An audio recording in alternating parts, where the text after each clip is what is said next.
Man lazimal istighfar, siapa yang melazimkan memperbanyak istighfar, diberikan Allah 3 balasan. Ja'alallahu lahu min kulli hammin faraja, setiap kesusahan hati diberikan Allah kelapangan.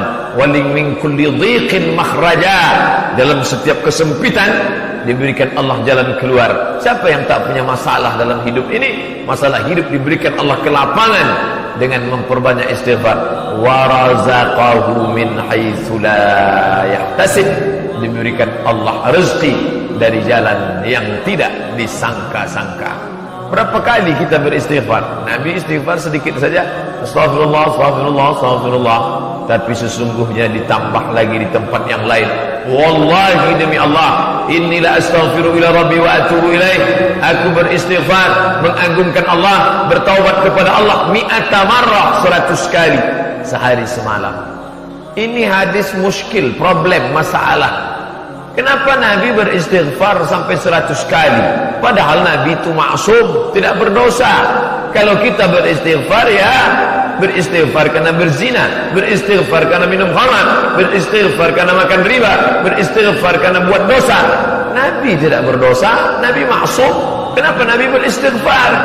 Dikaji oleh para ulama, ternyata istighfar Nabi bukan karena dia minum khamar. Nabi beristighfar bukan karena dia ghibah, menceritakan aib orang.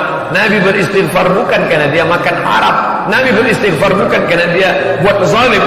Nabi beristighfar karena ketika hatinya lalai agak 1 detik, agak silap sedikit saja, dia sudah menganggap itu dosa, maka dia beristighfar, astaghfirullah. Inilah yang disebut dengan hasanatul abrar, sayyiatul muqarrabin.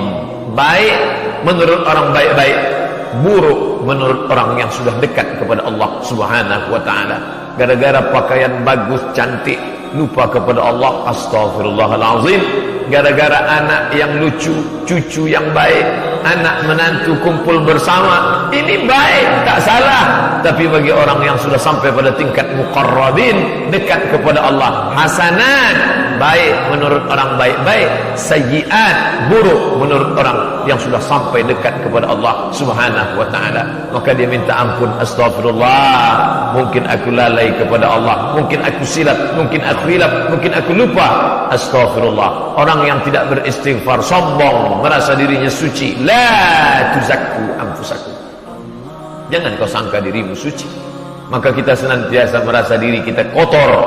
Lebih baik orang yang tertidur sampai dia tidak tahajud, lalu dengan itu dia menyesal sepanjang hari. Mengapa aku tertidur? Mengapa aku tidak bangun? Mengapa aku tertidur? Mengapa aku tidak bangun?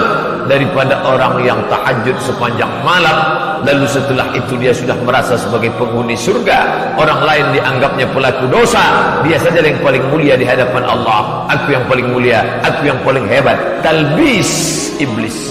La talmizu anfusakum, jangan kamu hinakan diri kamu, menghinakan diri kamu dengan menghina orang lain.